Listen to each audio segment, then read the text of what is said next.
1 capítulo 2, nós iremos meditar dos versículos 4 a 10. Vamos fazer a leitura.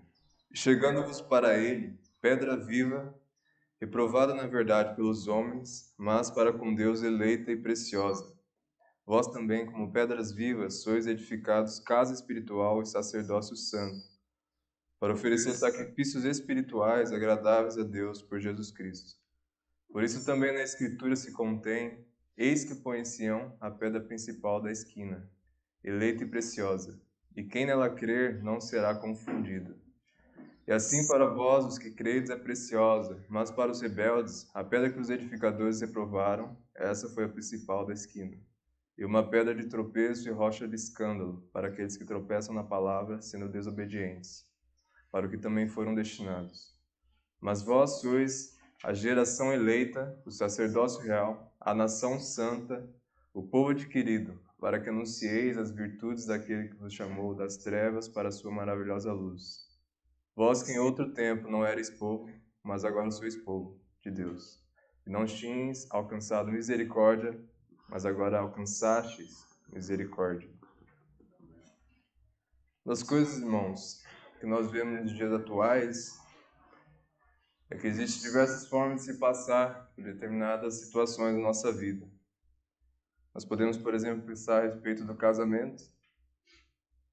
Nós vemos que muitas pessoas cristãs, ela pensa que o casamento, o sucesso atingido no casamento é quando as pessoas elas passam nessa vida aqui sem se divorciar. Então muitas pessoas, casais, pensam que por não estarem separados, então elas estão fazendo a vontade de Deus. Mas nós vemos dentro do casamento dessas pessoas e o que acontece é que as pessoas se odeiam umas às outras, simplesmente convivem ali, mas não aturam umas às outras. Se nós formos olhar em um mundo em que realmente o divórcio, inclusive entre evangélicos, as pessoas cristãs, tem uma taxa muito alta, isso poderia significar algum tipo de sucesso. As pessoas não se separarem. Mas quando nós olhamos para o padrão bíblico, daquilo que é um casamento e o que deveria ser, nós percebemos que Deus exige que o homem ame a sua esposa assim como Cristo ama a igreja, e a mulher se sujeite ao seu marido. Então nós vemos que existe um padrão muito mais elevado e uma maneira muito mais excelente que Deus exige, que pode determinar algum tipo de sucesso ou não no nosso casamento. Da mesma forma, irmão, nós podemos ver nas aflições que as pessoas pensam que simplesmente depois de passar por tribulações nessa vida, ela permanece sendo crente. Se nós formos olhar para o que ela faz, enquanto está passando pela dificuldade, ela simplesmente permite com que toda a sua vontade carnal reine e governe a sua vida. Ela permite com que ela se desanime, então ela para de frequentar os cultos, ou ela vai nos cultos e simplesmente não sente mais vontade, aquele desejo verdadeiro de glorificar a Deus. E ela pensa que simplesmente por depois de voltar nesse período de dificuldade e aflição e permanecer sendo crente, procurar depois, quando isso tudo está apaziguado, a fazer a vontade de Deus, buscar a Deus em oração, que ela simplesmente passou naquela aflição, Ela não ter deixado a fé, para ela já pode ser algum tipo de sucesso.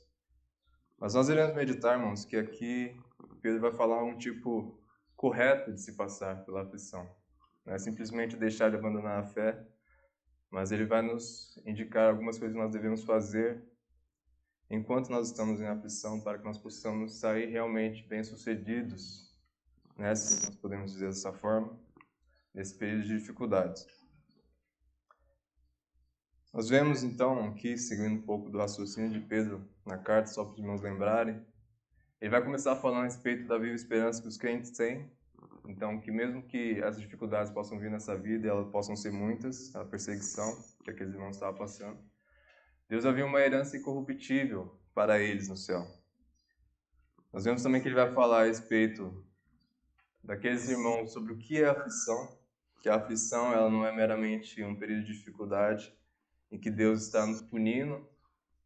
Isso pode acontecer, mas também a aflição é uma maneira de Deus provar o seu povo, provar a fé do seu povo. Nós vemos também que ele vai falar a respeito do Evangelho como sendo uma mensagem digna de confiança. Nós vemos também já na metade do capítulo 1, que ele vai começar a falar da importância de permanecer sóbrio, né? Não deixar com que nós nos amoldemos às concupiscências da nossa carne, nos períodos de dificuldade. Ele vai falar também a maneira como Deus julga, que Deus é o Deus, né, como nós devemos temer, como também é um Deus que entregou o seu Filho para que nós deixássemos de ter uma vida inútil nessa terra. E no último estudo, irmão, nós vimos aqui Pedro já começando a falar uma maneira pela qual nós devemos passar pelas dificuldades. Em um momento que talvez seja muito fácil nós desanimarmos em amar nosso próximo e servirmos uns aos outros, Pedro vai falar para nós insistirmos em amarmos uns aos outros ardentemente. Ele vai falar a maneira pela qual nós podemos fazer isso, que é através da transformação que a palavra faz em nossas vidas. E agora, a mensagem que ele vai trazer é de que nós devemos nos achegar a Cristo. E durante esse período de dificuldade, irmãos, nós não devemos deixar de glorificar a Deus. Então, essa é a mensagem que nós iremos ver aqui em 1 Pedro, no dia de hoje. Nós vemos nos versículos 4 e 5, Pedro vai falar assim: "E chegando-vos para ele, pedra viva, reprovada na verdade pelos homens, mas para com Deus eleita e preciosa, vós também, como pedras vivas, sois edificados, casa espiritual e sacerdócio santo, para oferecer sacrifícios espirituais agradáveis a Deus por Jesus Cristo." Quando Pedro fala aqui, ele começa já falando de Jesus como sendo a pedra viva, e isso ele faz já iniciando uma série de uso do Velho Testamento que ele vai fazer nos versículos seguintes, em que Jesus é demonstrado ali como sendo uma pedra, né? A pedra de esquina, a pedra pela qual aqueles que são os edificadores tropeçam e rejeitam.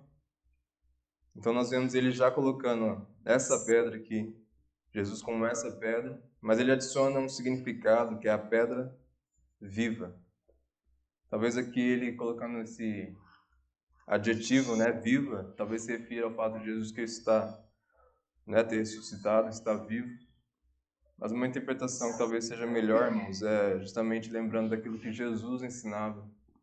Quando ele se referia a si mesmo dessa forma, por exemplo, quando Jesus fala que ele é o pão da vida, ele fala que ele é o pão da vida porque ele, quando nós nos alimentamos dele, nós não morreremos. Ele fala que ele também é a água da vida, porque se nós bebemos dele, nós não teremos sede. Então isso demonstra que através do nosso relacionamento com ele, de alguma forma, nós seremos transformados. E aqui parece que Pedro também utiliza esse mesmo tipo de expressão, que é colocar a mesma ideia, porque ele diz que nós, ao aproximarmos de Cristo, nós cremos em Cristo, nós somos transformados também em pedra viva. Nós vemos também Pedro falando a respeito dessa pedra como sendo reprovada pelos homens, mas eleita de Deus.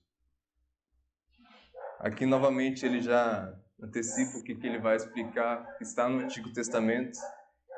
Nós iremos meditar um pouco mais a fundo sobre essa questão, mas aqui nós já podemos ver o grande destaque, né, essa grande distinção, né, de Jesus ser ignorado por meros homens, né, sendo reprovado pelo mundo,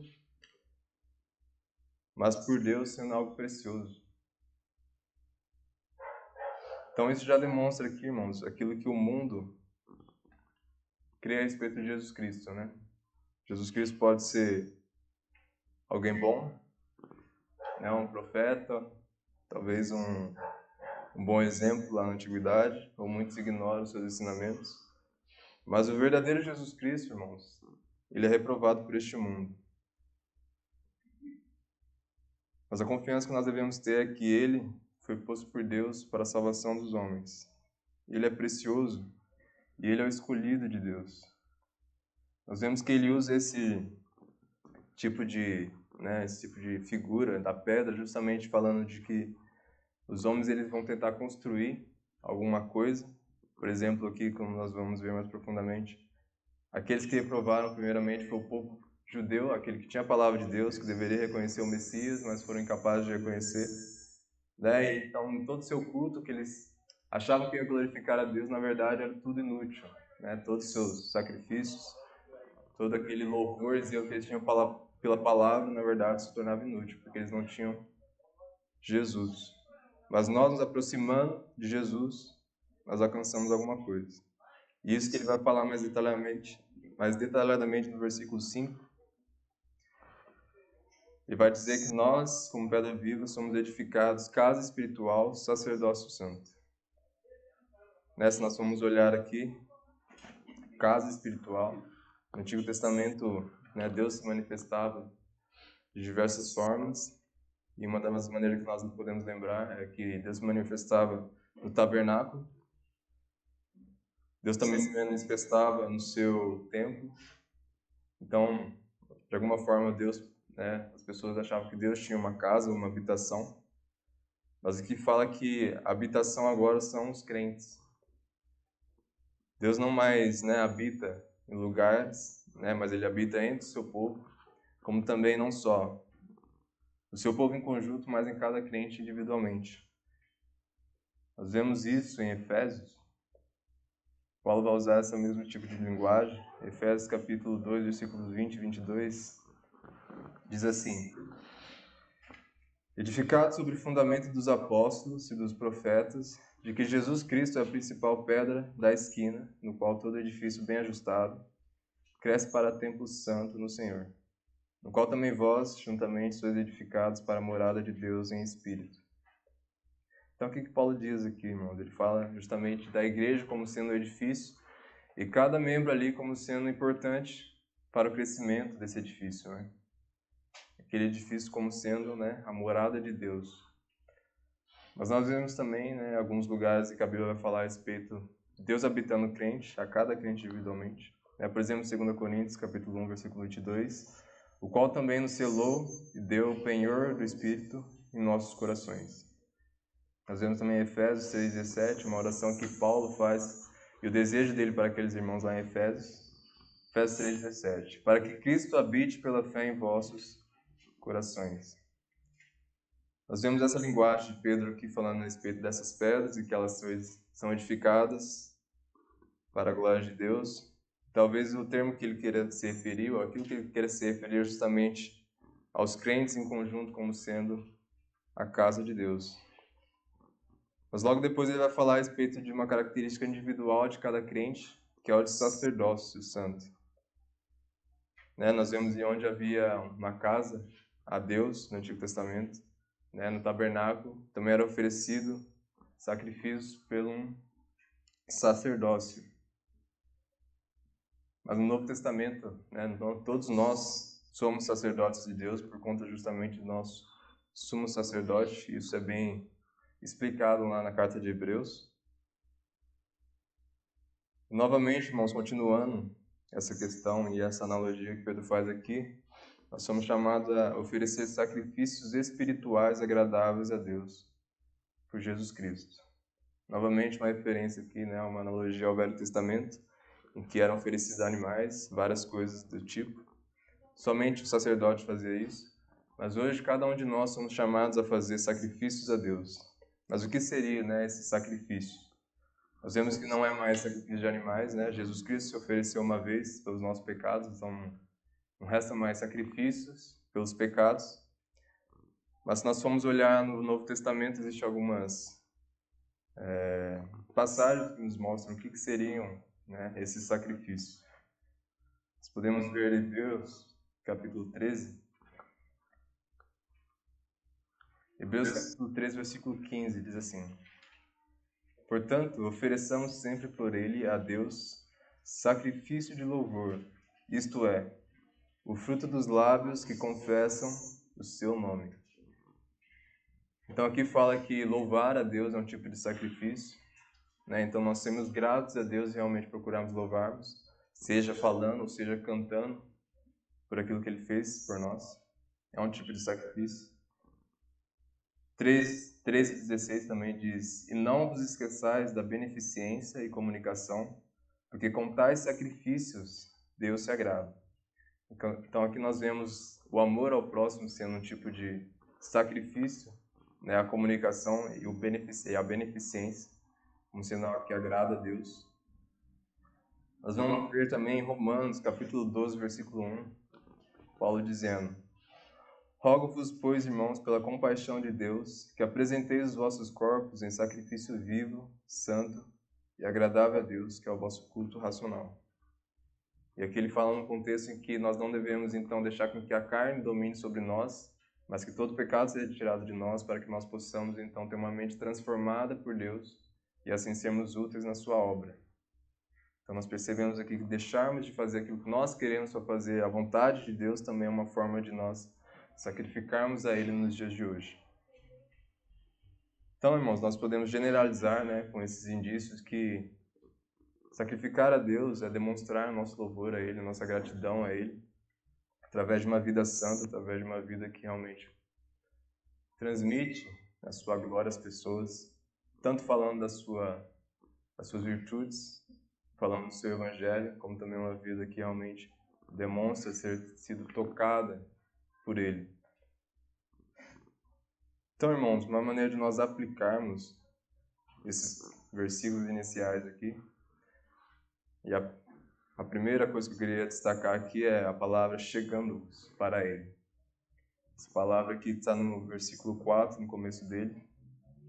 E essa é uma palavra que tem o sentido de se aproximar constantemente, estar perto sempre. E ele fala isso justamente falando para nós nos achegarmos a Cristo.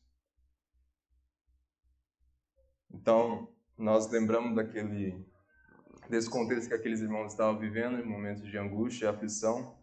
Então, qual que deveria ser a ação daqueles irmãos naqueles momentos de angústia? Talvez nós podemos nos perguntar o que nós fazemos, quando passamos por dificuldades e aflições. Será que realmente nós procuramos nos achegar a Jesus Cristo? Ou será que nós preferimos debandar? Está indo tudo mal na minha vida, então deixa eu me desanimar, deixa eu fazer as coisas conforme a minha vontade, deixa o pecado dominar a minha vida. É só por um tempo, é só por um momento. Quando passar, talvez eu tenha ânimo de fazer alguma coisa para Deus. Nós vemos que esse problema é o trabalho, esse problema é um relacionamento, esse problema é a família. Então nós não procuramos fazer a vontade de Deus dentro dessas esferas da nossa vida, mas sim deixar com que outras coisas façam parte do nosso consolo, não a palavra de Deus. Será que nós somos aquelas pessoas que ficam remoendo o sofrimento, remoendo a angústia, ao invés de nós chegarmos a Cristo e realmente entregarmos a Ele as nossas ansiedades, as nossas aflições? Será que nós somos aqueles que depois de termos alguma notícia ruim em nossas vidas, nós procuramos a palavra de Deus, procuramos a pregação, procuramos a comunhão com os irmãos, procuramos os bons conselhos? Ou será que nós somos aqueles que procuram a Netflix, procuram os filmes, procuram os jogos, o entretenimento, tudo aquilo para fazer com que, de alguma forma, se esqueça da aflição, da dor? Não porque essas coisas sejam ruins em si, mas nós consideramos elas a nossa tipo de anestesia, nós estamos fazendo a decisão errada para a nossa vida. Nós vemos no capítulo 3 aqui de 1 Pedro, ele vai falar às mulheres, para elas se sujeitarem aos maridos. Aqui parece que o contexto, aquelas mulheres eram rejeitadas pelos seus maridos. E Pedro parece que antevê um tipo de atitude que elas poderiam tomar, uma atitude de tentar ganhar de alguma forma o seu marido através de se vestindo melhor. E ele fala para que elas não façam isso, mas procurem ter um espírito manso e quieto. Aqui eu não vejo que Pedro está falando que se arrumar é uma coisa ruim, necessariamente. Nem vejo também que ele fala como isso sendo algo inútil, talvez possa ter algum tipo de efeito, Mas como sendo algo que realmente não demonstra vir de um cristão verdadeiro, Se arrumar, tentar agradar alguém através dessa forma poderia ser algo que qualquer uma no mundo poderia fazer. Mas os crentes, justamente, eles têm a maneira diferente de passar pelas dificuldades, Então eles não fazem aquilo que parece ser bom, eles não fazem aquilo que o mundo parece ser mais coerente, mas fazem aquilo que é correto. Uma vida sujeita ao seu marido, uma vida tendo esse espírito manso e quieto, é algo que provém do relacionamento com Deus, não é algo natural do ser humano. Então essa maneira de glorificar a Deus, né, que aquelas mulheres poderiam glorificar a Deus através dessa aflição. Então nós podemos nos perguntar também, será que essa não é a nossa atitude natural nas aflições, né? Nós, às vezes temos ideias que parecem ser ideias corretas de como passar, de como resolver as nossas dificuldades, mas a pergunta que nós devemos fazer é se essa maneira de resolver esse problema realmente demonstra uma vida próxima a Deus, né? Demonstra que nós realmente estamos procurando nos chegar mais a Cristo, ou será que nós estamos deixando que a carne nos influencie e as ideias deste mundo, né, nos influenciem? Essa é uma coisa que nós deveríamos nos perguntar, né, irmãos? Isso aqui fala que nós deveríamos nos achegar a Cristo. E como seria necessariamente isso, né? Isso parece algo muito vago. Será que Jesus Cristo vai nos aparecer em forma de anjo? Nós devemos nos achegar próximo dele? Nós vemos que a maneira pela qual nós nos achegamos a Jesus Cristo é através da fé, é através do Espírito Santo, através da pregação da palavra. E essas são as coisas pelas quais nós continuamos nos achegar a Jesus Cristo. Então, chegar a Ele, né, através do Espírito, isso não significa que deve ser algo, né, automático, que nós devemos esperar que simplesmente nós, aguardando é que nós vamos nos aproximar de Jesus Cristo, né, deixando o Espírito agir em nós é que nós vamos fazer isso. Mas é buscando realmente Jesus Cristo através da oração, através da palavra, né, preferir ouvir pregações, ler livros que realmente ensinam a respeito da Bíblia, né, conversando, nos relacionando com pessoas que possam nos dar bons conselhos, que possam nos ajudar nesse período de dificuldades. Essa é a maneira correta, né, de um crente se passar pela aflição, pela dificuldade. Nós continuamos aqui, irmãos, versículos 6, 7 e 8. Diz assim: por isso também na Escritura se contém: eis que põe em Sião a pedra principal da esquina, eleita e preciosa, e quem nela crer não será confundido. Então Pedro começa aqui a usar uma série de versículos do Antigo Testamento, fazendo algumas citações e algumas paráfrases. Nós vemos ele citando aqui Isaías 28, 16. Vou ler Isaías 28, 16 para nós verem. Diz assim: portanto, assim diz o Senhor Deus: eis que eu assentei em Sião uma pedra já provada, pedra preciosa de esquina, que está bem firme e fundada. Aquele que crer, não se apresse. Então aqui Pedro começa a demonstrar Jesus Cristo como sendo essa pedra lá no Antigo Testamento. Nós vemos ele usando logo no começo do versículo 6 a palavra por isso está contido na Escritura. Então parece aqui que Pedro quer usar, né, uma explicação daquilo que ele havia falado nos versículos anteriores. Né, Pedro quer dizer que no Antigo Testamento nós vemos já Jesus Cristo como sendo essa pedra pela qual nós deveríamos nos voltar, e nela nós não haveríamos de ser humilhados, enganados, porque Deus mesmo pôs essa pedra para que nós crescêssemos nela, para que nós nos aproximássemos dela. Então nós não seríamos confundidos, né? Se confundidos no sentido de sermos embaraçados de alguma forma. E ele vai continuar no versículo 7. E assim para vós os que credes é preciosa, mas para os rebeldes, a pedra que os edificadores se provaram, essa foi a principal da esquina. Pedra de esquina, irmãos, se refere a uma pedra importante, né, naquele tempo. Era a pedra que determinava onde ficaria a junção entre duas paredes. Então essa pedra ela deveria ser bem correta, né, ela bem selecionada, não era qualquer pedra que seria usada. Então nessa questão de construção que Pedro faz, né, como Deus sendo alguém que constrói alguma coisa, fala que Deus selecionou Jesus Cristo justamente como essa pedra pelo qual a fundação, né, toda a construção seria bem construída, né, não desabaria. Aqueles que colocam outras coisas, pensam que outras coisas são mais importantes na sua vida do que Jesus Cristo, acabam edificando coisas que vão ruir de alguma forma na sua vida. Pedro afirma aqui que aqueles irmãos eram pessoas que, né, criam nessa pedra, então para eles essa pedra era preciosa, né, demonstrando que a fé nos faz concordar com Deus a respeito de quem é Jesus Cristo. Nós vemos também que ele vai falar sobre aqueles que rejeitaram essa pedra. Pedro chama essas pessoas de edificadores. Eles são aqueles que reprovaram essa pedra. Ele vai usar esse mesmo termo lá em Atos, quando ele está se defendendo, né? Ele foi preso. Ele estava perante os principais sacerdotes, vai falar que aqueles, né, os principais sacerdotes, os judeus ali, os anciãos, rejeitaram Jesus Cristo. Então aquele que era do povo de Deus, que deveriam ter visto claramente nas Escrituras que Jesus era o Messias, foram aqueles que ignoraram. Então ele vai usar outros versículos do Antigo Testamento, demonstrando as consequências deles terem ignorado. Versículo 8. E uma pedra de tropeço e rocha de escândalo, para aqueles que tropeçam na palavra, sendo desobedientes, para que também foram destinados. Então aqui ele vai usar Salmos 118, versículo 22. A pedra que os edificadores rejeitaram tornou-se a cabeça da esquina. Também vai usar Isaías 8,14. Então ele vos será por santuário, mas servirá de pedra de tropeço e rocha de escândalo, as duas casas de Israel, por armadilha e laço aos moradores de Jerusalém. Então qual que é o contraste que nós vemos aqui? É que aqueles, né, que rejeitam a Cristo, que são embaraçados, são envergonhados. Eles são os que tropeçam. Né? Eles são aqueles que são escandalizados. Logo algumas vezes, quando nós vemos aqui Pedro usar um termo, logo no final do versículo 8, ele diz assim, para o que também foram destinados.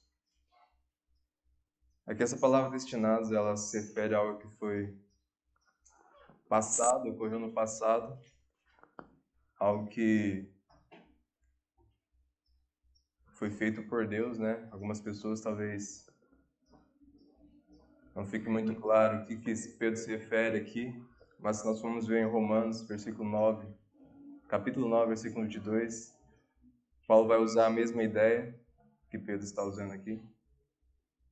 Diz assim, e que direi se Deus, querendo mostrar a sua ira e dar a conhecer o seu poder, suportou com muita paciência os vasos da ira, preparados para a perdição.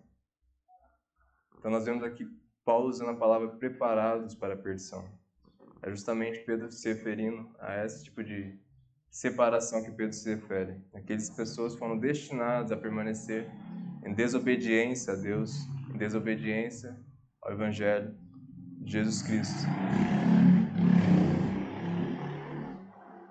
Uma das coisas que nós vemos a respeito dessa pedra também, né, daqueles que rejeitam essa pedra, é que eles serão julgados por Deus. Mateus, versículo 42 e 44, capítulo 21. Jesus diz assim, e quem cair sobre essa pedra, despedaçar-se-á, e aquele sobre quem ela cair ficará reduzido a pó. As coisas que nós podemos ver aqui, irmãos, e aplicarmos na nossa vida, é que se nós cremos em Cristo, nós deveríamos ver o valor que Jesus Cristo tem. Né? Se nós cremos que Ele é realmente o Messias, não deveríamos concordar com Deus de que Ele é precioso. É essa a afirmação que Pedro faz sobre aqueles irmãos lá. Então, seguindo essa lógica, irmãos, nós podemos ver na nossa vida, nós podemos perder tudo nessa vida, né? Mas se nós tivermos Jesus Cristo, para nós, tudo será nada. Né? Se nós formos, né, sermos afligidos por alguma coisa, despedaçados por alguma coisa, né? Se nós permanecemos em Jesus Cristo, nós veremos que realmente nada dessa vida vale tanto quanto Ele.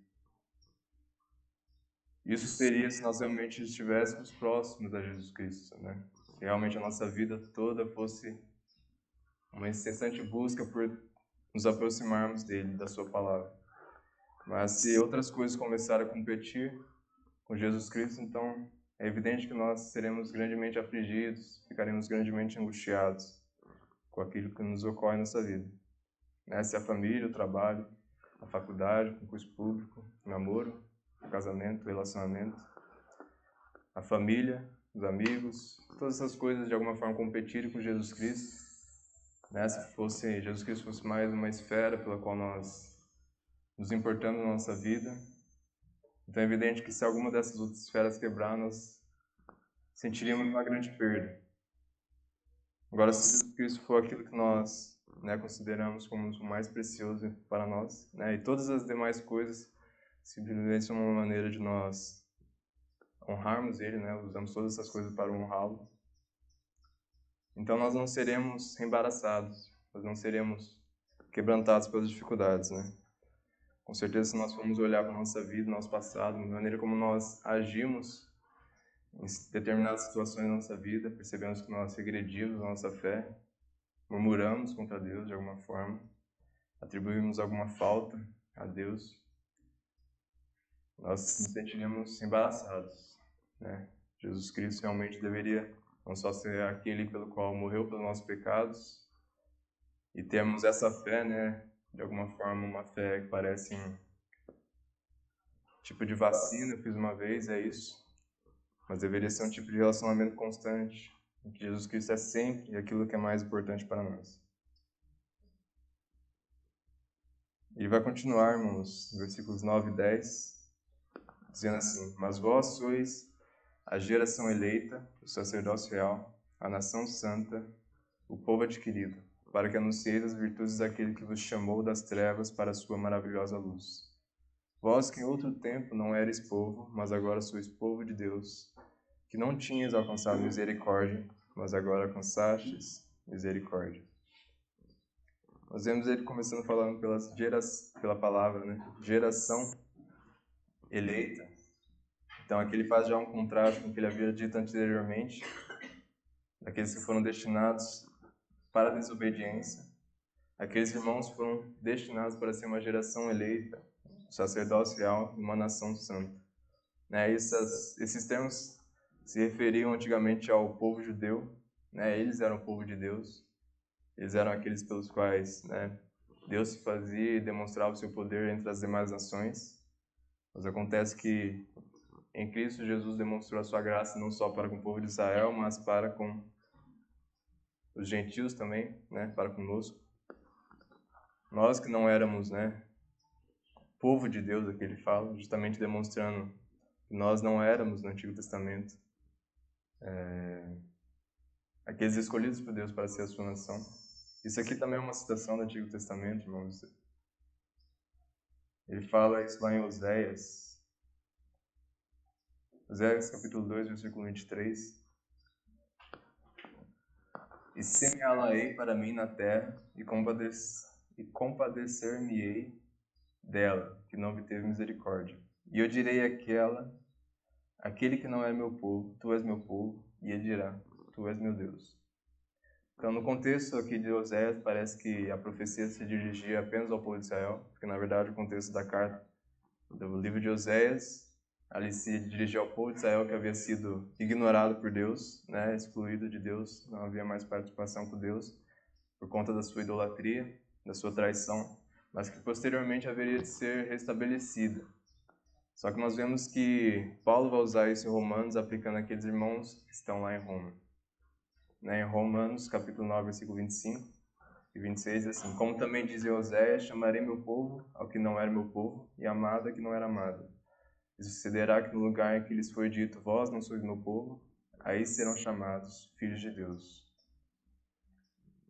E qual é a maneira pela qual nós alcançamos, né, esse status de povo de Deus? Aqui fala que é pela misericórdia de Deus. Nós não éramos povo, mas alcançamos misericórdia de Deus.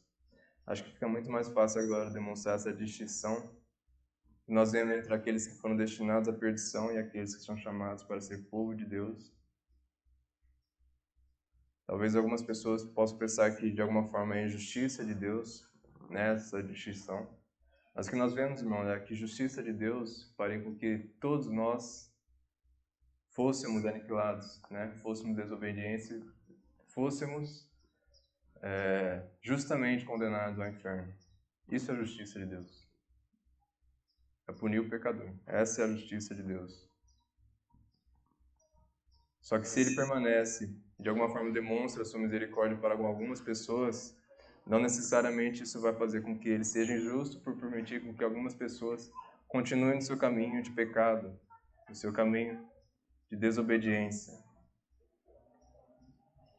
A Bíblia afirma essas duas coisas aqui de maneira muito clara. Deus é justo, mas Deus também é misericordioso. Deus é justo, mas permite com que algumas pessoas permaneçam em seu estado de pecado e se destinem ao inferno. Pedro parece concordar bastante com aquilo que foi dito em Romanos capítulo 9, a respeito da misericórdia e da justiça de Deus em tudo aquilo que ele faz. Mas uma das coisas que nós podemos perceber, e o motivo pelo qual Pedro usa esses versículos aqui do Antigo Testamento é justamente para demonstrar a missão que eles têm aqui nessa vida. Talvez perante aqueles demais povos, as pessoas pagãs que estavam ao seu redor, eles poderiam parecer pessoas fracas, pessoas, inclusive, afligidas por Deus, pessoas sem propósito nenhum na vida.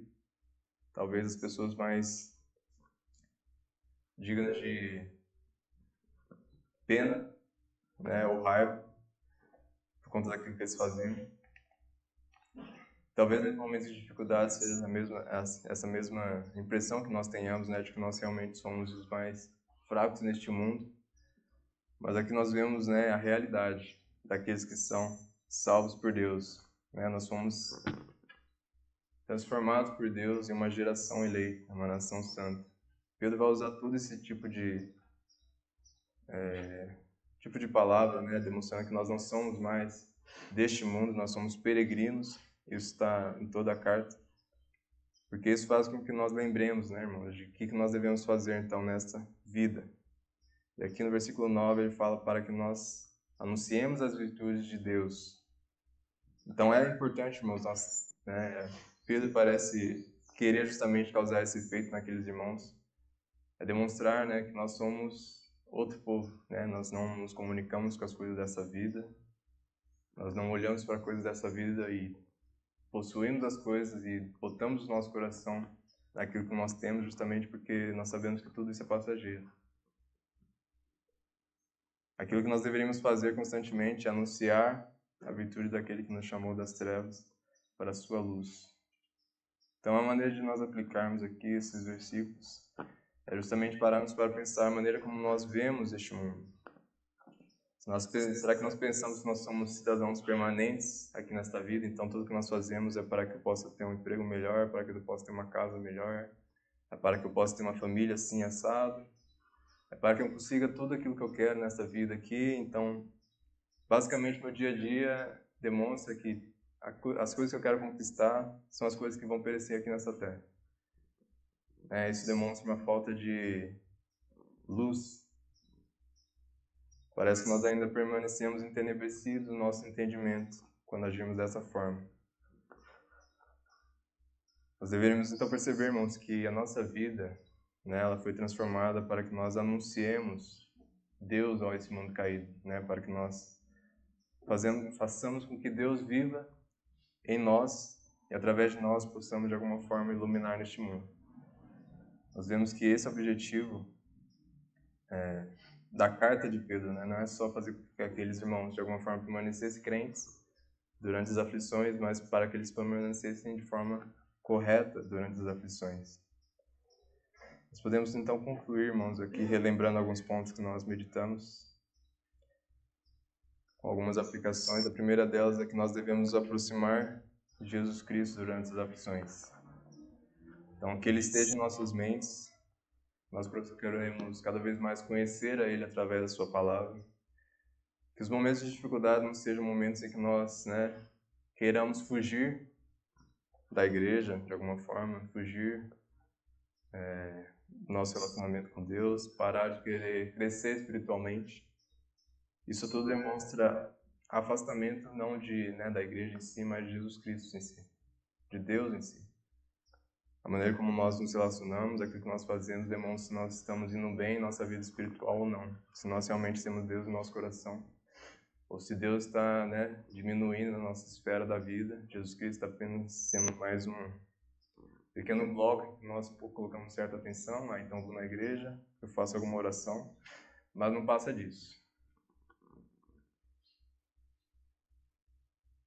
E a segunda coisa, irmãos, é a glorificação de Deus e anunciar suas virtudes. Nós vemos que aquilo que Pedro quer induzir aqueles irmãos a pensar é justamente isso, Então, toda essa doutrina que ele traz, iluminando aqueles irmãos a respeito do que eles são, Talvez nós não pensemos que nós somos de outra nação, porque, né, nós vivemos neste mundo, nós olhamos as coisas com esses olhos, mas Pedro fala que nós devemos viver neste mundo, né, com os olhos da fé.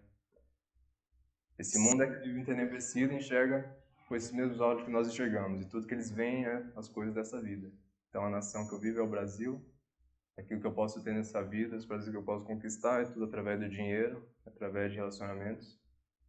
Mas Pedro vai falar aqui que muito mais que isso, nós somos uma geração eleita para anunciar Deus a este mundo, para viver para a glória de Deus. Então é essa maneira pela qual nós somos bem-sucedidos ao passar, se é que nós podemos usar esse termo, pelas aflições, né? Que nós possamos nos envergonhar nos dias em que nós atribuímos a Deus alguma falta, quando pareceu que Ele nos abandonou de alguma forma durante as aflições. Nós possamos, né, ter a nossa cabeça iluminada pela palavra para saber a verdade sobre o que são as aflições, sobre o que nós somos e sobre quem Deus é, e sobre quem Jesus Cristo é para nós. Amém? Essa é a mensagem que eu tinha para hoje. Que Deus possa estar nos abençoando.